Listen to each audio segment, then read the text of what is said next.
Hi, my name is Malini and today I'm joined by Rosie, my 15-year-old, who is going to be helping me with today's cooking. What we're preparing today is inspired by the VE Day tomorrow being Friday. So we're making this a day ahead, which will probably allow you some time to get some hints and tips so you can make your own special meal for tomorrow to celebrate the VE Day. So tomorrow's Friday, and what do we eat on a Friday? Fish and chips in England.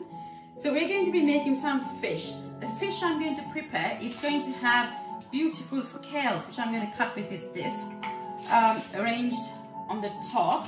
And for the bottom, I'm going to have some short crust pastry. However, the shop only had one today, so I have to make my own. So I've got a recipe here.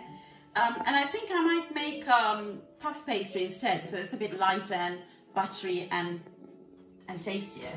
So it's only going to add another hour to my cooking, which I'm not looking forward to, but I love cooking. So we start with 250 grams of flour, plain flour, and 1 teaspoon of salt, flour, salt, and then we have 250 grams of butter, cold, room temperature, but not too warm, and 150 ml of cold water. So we're going to start making the pastry now.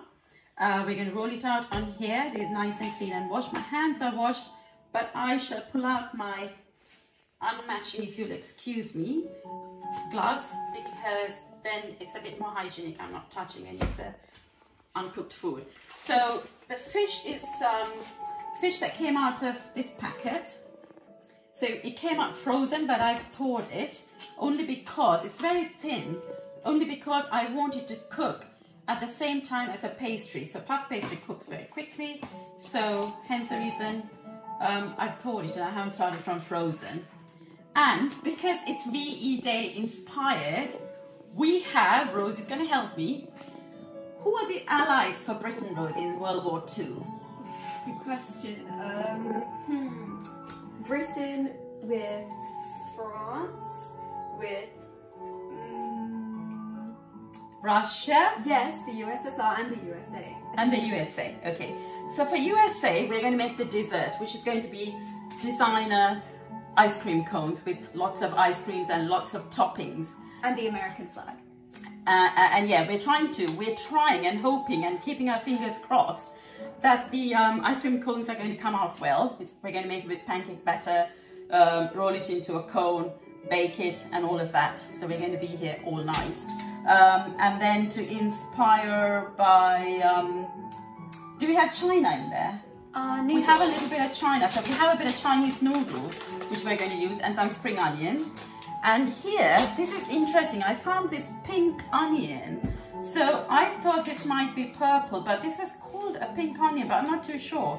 But I'm going to make, because it's a sea, under the sea theme, I'm going to have this onion cut into like a flower, like almost like a coral under the sea. And I hope it's going to remain pink, although it looks purple.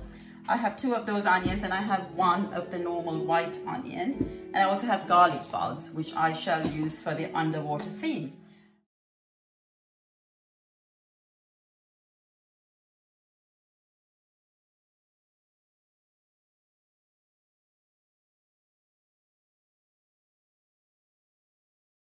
So I've incorporated the salt, flour, water and butter.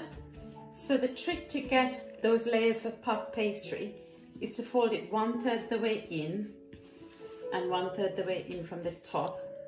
Turn it 90 degrees and then roll it.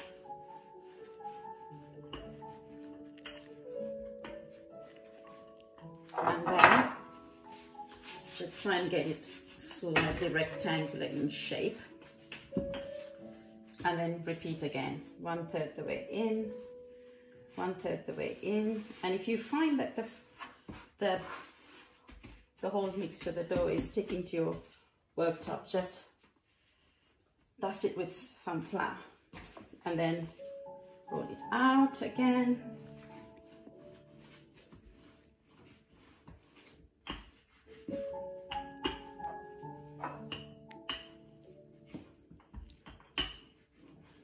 So that's the second time I'm doing it,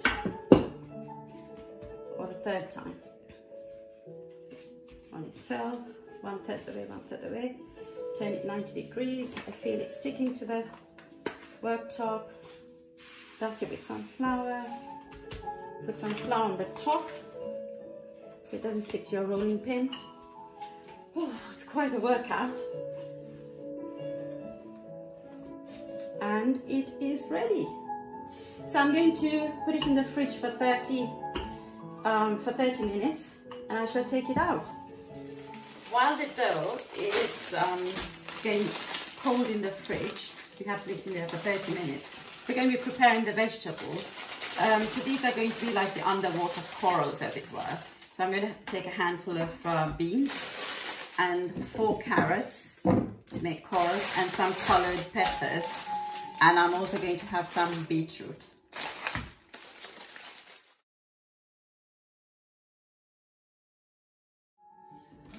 So we've prepared the carrots. Rosie is a really good carrot peeler.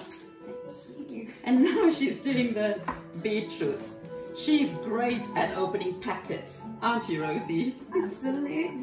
So halfway through our preparation, we had a bright idea to incorporate a bit of salmon, because Ryan likes salmon. So we're going to make one fish. So basically what I'm going to do now is, with the puff pastry we have in the fridge, I'm going to make the base of the fish, and then on the top I'm going to use short crust pastry, short board, to cut the little discs and make the little scales for the fish. Previously I would make a big salmon, and then I would take the wine glass and cut big discs because the fish is big. But this time, as I'm doing smaller ones, I'm going to use this one to cut the discs out. And then we will make these. I've cut them into long strips, so they're going to look like corals under the sea. We've just topped and tailed the beans. That'll also be like corals. And then I have some spring onions. We'll do the same thing. Okay, I'm going to prepare the onions and show you the little trick I'm going to do. It's going to look like a lotus flower, like that. So I've cut the vegetables to make it look a little bit like corals under the sea. So they look like that at the moment. And I've done the same with the peppers, all 3 peppers. I have yellow as well, which I shall do. So basically you keep the stalk part intact, and then you just go over with a knife and let it all still be attached to the bottom, so you get this. And once it's baked in the oven, it'll become floppy. It's not going to be firm like this. And I've done the same with the onion. So basically you don't remove the base of the onion where the roots are, and then you have to put it flat, hold it tight, and then you cut it once like that. Oops, it's a bit slippery. Cut it not all the way, but nearly, and then cut it across like that at 90 degrees, and then you go back again, cutting it diagonally each time. And one more. And once you've done that, you can open it out like that. And once you sprinkle some salt and some olive oil, and once you bake it for about 40 minutes, it opens out like that. And you could either put cheese or Doritos or whatever, or you could have it as it is. So I just want it to look like things underwater. So I've done that with all 3 onions. I just have to sprinkle some salt and some olive oil, drizzle some olive oil, put it in the oven for about 40 minutes, and they'll be cooked through. The same with the beetroot, but only I'm going to keep the beetroot in a separate dish so that the red doesn't leak into any of the other vegetables. Done. So I've just floured the worktop, and I'm rolling out the dough. And if it tends to stick to your rolling pin, all you have to do is just dust it with a bit of flour, and away you go. And I'm going to roll it out as thinly as possible, because when Rosie cuts it into discs, we want it to be nice and flat on the surface of the fish. If it's too fat, then it would not look very pretty. So is this the thing I'm going to cut the discs with? I think so, Rosie, because the fish is that size. Or what we can do is put two fish together, like so. See, that's the shape of a fish, isn't it? And then we can make a large fish, and we can cut the discs out of the wine glass. So you just dip the rim of the glass in flour so it doesn't stick to it, and you just do that, and then you've got the discs. So once we made the discs, we just keep it aside so we use it later. Yeah? Good girl. So I'm going to do it on this side. So Rosie, what's school like at lockdown? Yeah, you know, it's actually not too bad. I personally really like internet online classes. I know some people don't find them as engaging and find themselves a bit unmotivated, but to be honest, I can't say that to me. I really enjoy it. That's good. I actually prefer not to be going by bus to school every day, that you're at home, you're doing the same amount of learning. Well, always. Do you not miss your friends though? Yeah, I mean, I do, I suppose. However, I do talk to them via house party and WhatsApp and other social media like that, so it's really not that bad. And does everybody actually join classes, or do they bunk? Well, I can say that I join every single class I have because... Does your teacher get to see who's there or not? Yeah, they can. But to be honest, if a person doesn't go to their class, well, that makes no sense because it's in their best interest to try and do as much learning as they can now, because next year we have major national exams. That's quite important.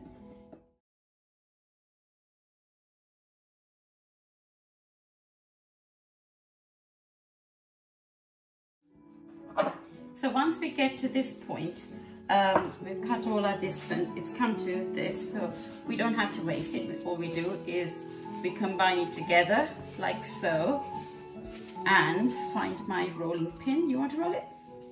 No, you can. Ha ha ha. Rosie is more of a linguistic person. She loves languages. That's right. She speaks French fluently, Spanish, English, of course. She does pretend she understands Sinhalese and Tamil, the Sri Lankan language which I speak. It's funny because we sometimes have conversations and I'll be speaking in Sinhalese and she speaks in Spanish. Some of the words seem to sound like it's similar, but we don't understand each other, we just carry on. So Rosie, say something in Italian. Italian? Oh, Oh, that's new. no, sorry, Spanish. Spanish, right. What do you want me to say? Just anything. So say that you're enjoying cooking with me. Hola, soy Rosalie y me gusta cocinar con mi madre. Oh my goodness, that was so quick. Did you say all of that? Si. Ah. And say the same thing in French now. Bonjour, je suis Rosie et j'aime cuisiner avec ma mère. Okay, so now that I've showcased my French and Spanish skills, you can speak Tamil and Sinhalese, is that right? Oh goodness, no one's going to understand Tamil or Sinhalese. No, go on, I'm sure someone will. Go on, say Okay, something. if I say, I'll say in Tamil that I love cooking with Rosie. எனக்கு ரோசியோட சமைக்கிறதுக்கு ரொம்ப பிடிக்கும். Now that's two different dialects. One was Sri Lankan Tamil and the other was South Indian. Wait, so you could speak different dialects of Tamil? It's not necessarily dialect, it's just how they speak.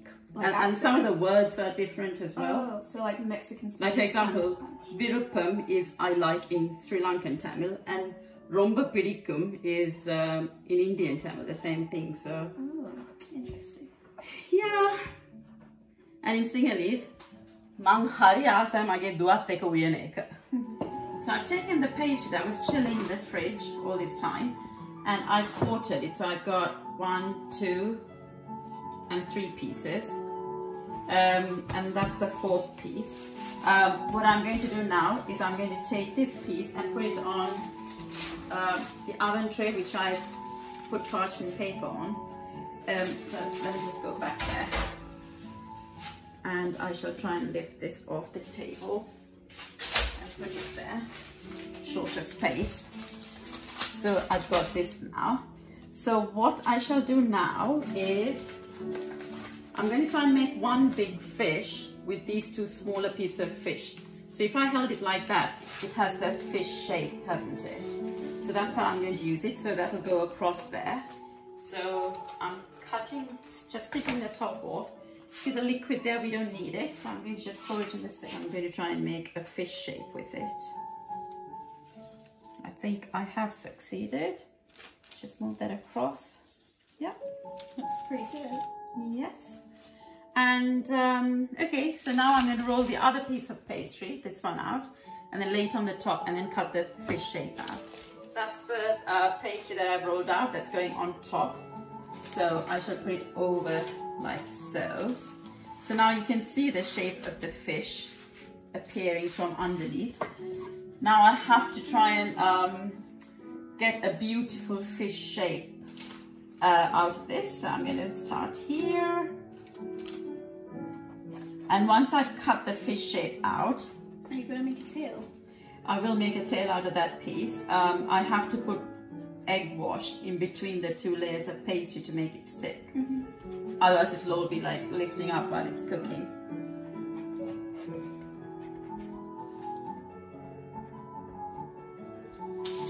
That's the fish shape done. You need to make sure you cut it all the way down so the pastry is not stuck to each other.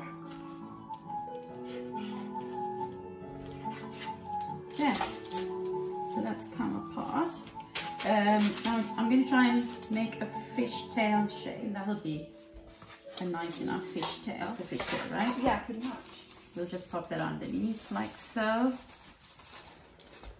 And I think if I have it slightly curved, when we put it in the on a plate after cooking, the fish will have some movement. Okay, like this. Yes, and then we need to just make the shapes like that.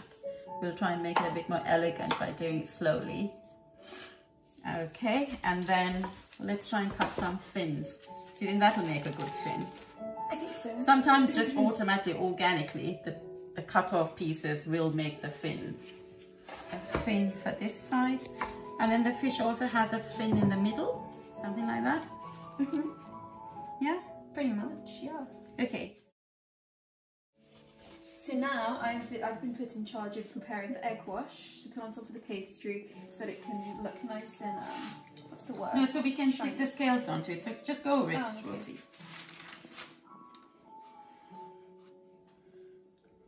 So now we start sticking the scales on. We start here, and we start from the back of the fish.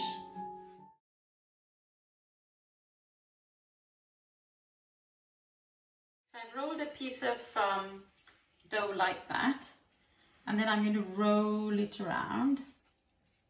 Okay, and now that's a fish's mouth. So I might just pick that up and put that down, and that makes a mouth for the fish. Fish's eye has two circles, one like that, and then we can probably just do an egg wash on there, Rosie, please, just so I can stick this on top. Yeah. Fish always has googly eyes, so we put another one on top. And for the fins, I might try and add this or not. Looks a bit too thin for me, for my liking. So I'll pop this underneath it. And then we're going to cut those lines for the fins, like so. And we do the same again here. And now, Rosie, you can egg wash the whole fish. Nice.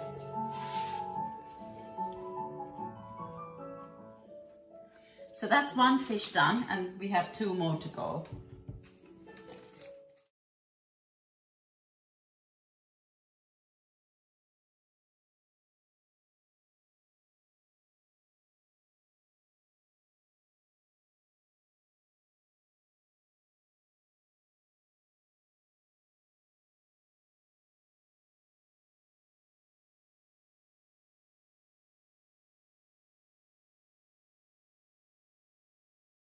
So this is the second fish done. I'm just putting some pastry underneath to support the fins. So this is the second fish done. With the third fish, as you saw, this fish came out of a packet which already had the chili sauce marinade in it. But this one is plain salmon with nothing. So I'm going to sprinkle it with salt, garlic powder, onion powder, pepper, and a bit of olive oil. But salmon is a very oily fish, so you could leave the oil out. And then I'm going to make a smaller fish with this one. So this fish is going to join the other fish in the oven at 180 degrees Celsius for 30 minutes. Rosie's back. She had to go and touch up her eye makeup. So this fish has got skin underneath, so we're going to have to remove the skin because we do not want to put the skin in the pastry. So all you have to do is grab the knife. It has to be a sharp knife. You cut a bit of the skin like that, then you put the skin face down, hold this one together, and then do that, and the skin comes off very easy. So now the skin has gone. Whatever is left in there is fine. So I'm sure we can get a beautiful fish shape out of that. Ginger as well, did you say? Yes, just powder, just... Oh, that's a lot. Yeah, that's fine. Do the same with the garlic and onion granules while I get rid of this in the bin. Ginger. But be careful not to put too much. I don't want it to be too strong. Oh, goodness. I don't want it to taste like gingerbread. And lastly, garlic's the one I haven't done. I hope. There we go. Let's try and spread this around. I know, it wasn't very successful. Oh no. That's fine. It's garlic. Quite palatable in. And now I'm adding some pepper. Well done, Rosie. Now the fish is fully seasoned. Yeah. So we put the top of the fish over it. We try and do the same again. Try and cut a fish shape out of this.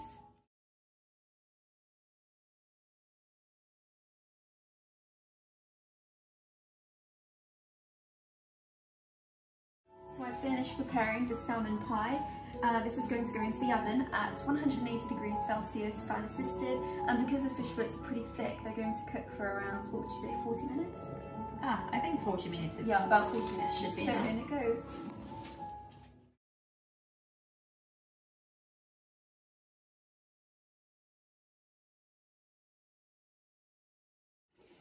I've cut the potatoes into very thin strips like this, so it'll fry quicker. And I put some salt, some Himalayan salt, it doesn't matter really what salt you use, just to draw the water out so it'll crispen and become, and it'll fry quickly. So I'm just going to squeeze any water with my hands like that and release it into the oil. I'm multitasking here a bit. I've got the oil going there and I have the boiled water. I'm just going to cook 3 strips of noodles in this salted water. Cook for 3 minutes as per the instructions. In this pan I had hot water, boiling water with some salt added. I've now put 3 strips of Chinese noodles. That will cook for 10 minutes. And I'm going to color it blue to make the waves in the sea. So I've got the noodles boiled. I'm going to drain it. I'm going to drain the water. And before it turns absolutely cold, while it's still a bit warm, I'm going to put some blue coloring, turning a little bit greeny blue because of the noodles being yellow. That's it.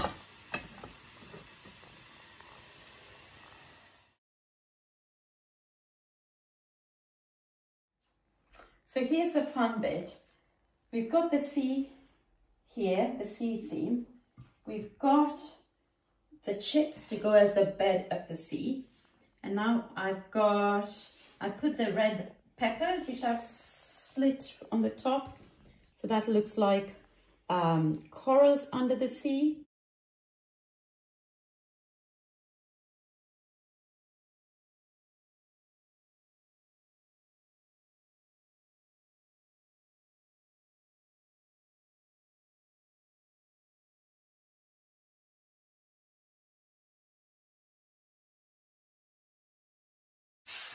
Okay, and so I have the noodles colored in 2 different kinds of blue. One is a dark blue, one's a light blue.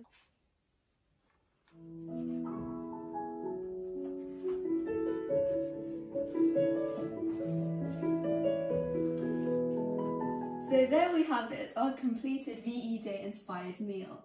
So firstly, we have some fish and chips to represent Britain. We have some Chinese noodles dyed blue to represent the sea. And lastly, for dessert, as you can see over there, we have our American and Russian flag pancakes.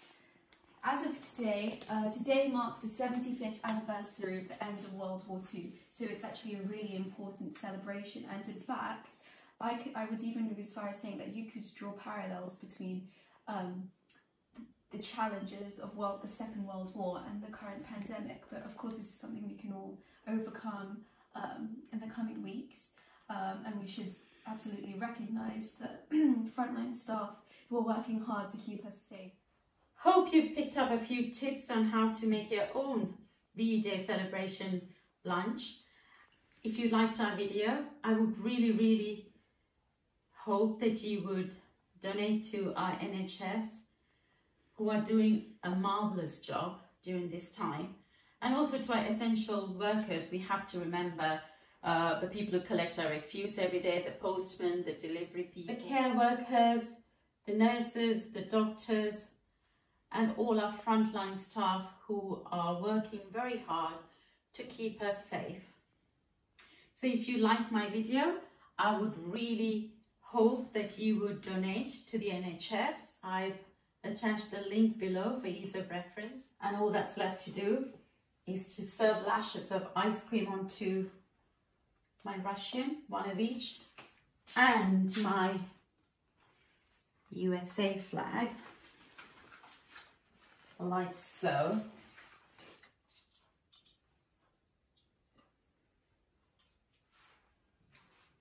And top it up with some strawberries.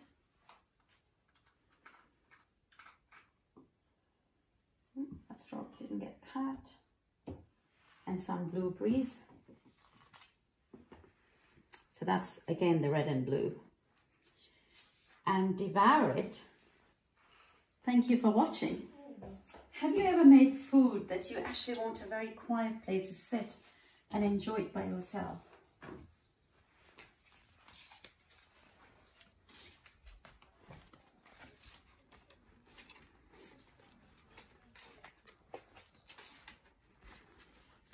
My cozy corner.